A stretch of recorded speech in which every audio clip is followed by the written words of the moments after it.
မင်္ဂလာပါခင်ဗျကျွန်တော်ကကိုဖုံးပါဒီနေ့ကျွန်တော်ကလူကြိုက်များပြီးရောင်းအားကောင်းခဲ့တဲ့ Alpha Electronic ရဲ့ရေတန်းဆက် series တွေကမှ cabinet type ဖြစ်တဲ့ ANRO 6S111AC ရေတန်းဆက်လေးရဲ့တက်ဆင်ပုံကိုအသေးစိတ်ပြောပြပေးသွားမှာဖြစ်ပါတယ် Step 1ကတော့သူ့မှာပါတဲ့ရေပိုက်တွေကိုပြောပြပေးပါမယ်ရေပိုက်အနေနဲ့ကတော့ဆက်ရနောက်မှာဆိုရင်10 mili ပိုက်အကြီးတစ်ချောင်းနဲ့10 mili ပိုက်အသေးနှစ်ချောင်းကိုတွေ့ရမှာဖြစ်ပါတယ် Step 2အနေနဲ့10 mili ပိုက်ကြီးကတော့ကျွန်တော်တို့အိမ်မှာရှိတဲ့ရေဝင်ကိုယူမှာဖြစ်တဲ့အတွက် set တွင်းမှာပါတဲ့ 3-way bar လေးနဲ့မိမိတို့အိမ်မှာရှိတဲ့အဝိရှော့သက်ဒါမှမဟုတ်ဘေစင်ကနေပြီးတော့ရေအဝင်ထွက် join ရပါမယ်ရေဘာအနေနဲ့ကတော့ပိုက်နဲ့ကန်လက်ပြတ်အနေထားကရေဝင်ပိတ်ထားတာဖြစ်ပြီးပိုက်နဲ့တဒန်းနဲ့အနေထားကတော့ရေဘာလေးဖွင့်ထားတာဖြစ်ပါတယ်ဆက်စတင်မောင်းတာနဲ့ရေဘာလေးကတော့အမြဲတမ်းဖွင့်ပေးထားဖို့လိုပါမယ်ခင်ဗျာ Step 3အနေနဲ့ filter လေးတွေကိုဆင်ပြပါမယ်သူကလည်းလွယ်ပါတယ်အခုမြင်နေရတဲ့ pre filter 3လုံးကိုတစ်ခုစီအဖုံးလေးဖြုတ်ရပါမယ်ပြီးရင်တော့ filter လေးကို parking ကိုချွတ်ပြီးသူ့အတိုင်းပြန်ထည့်ပေးပါမယ်နောက်တစ်ခုလည်းဒီတိုင်းပါပဲခင်ဗျာကျွန်တော်ကအစမ်းပြတာဖြစ်တဲ့အတွက်ကြောင့် parking ကိုမချွတ်တော့ပါဘူး Step 4ကတော့ Aero membrane လေးထည့်ပေးရပါမယ် Aero membrane လေးထည့်ဖို့ခုမြင်နေရတဲ့ filter အုံလေးကိုဖြုတ်ပေးရပါမယ်အခုဖြုတ်ပြနေသလိုမူလီလေးတွေဖြုတ်ရပါမယ်ပြီးရင်တော့ဒီအန်လေးကိုဆွဲထုတ်ရပါမယ်ဒီအပြာရောင်လေးက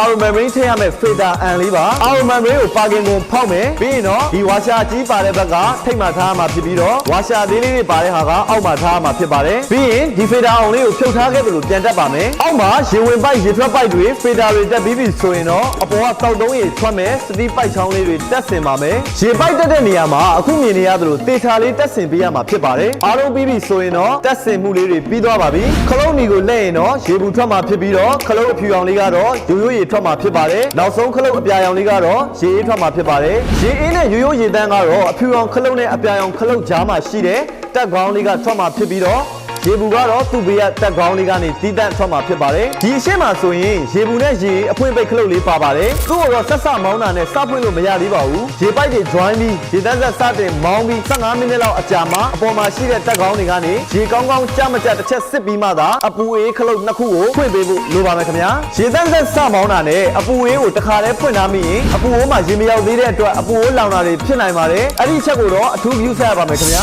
ကဲအခုဆိုရင်တော့ Alpha ရဲ့ ANRO 6S111AC ရေတန်းဆက်လေးတက်ဆင်လို့ပြီးသွားပါပြီဒီဆက်လေးရဲ့ review လေးတွေကောင်းကျိုးလေးတွေကိုတော့ကျွန်တော် description မှာ link လေးတွဲထားပေးပါမယ်မိသားစုတိုင်းကျမ်းမာပျော်ရွှင်တဲ့ဘဝကိုပိုင်ဆိုင်နိုင်ကြပါစေအဆုံးထိကြည့်ရှုပေးတဲ့အတွက်ကျေးဇူးအများကြီးတင်ရှိပါတယ်ခင်ဗျ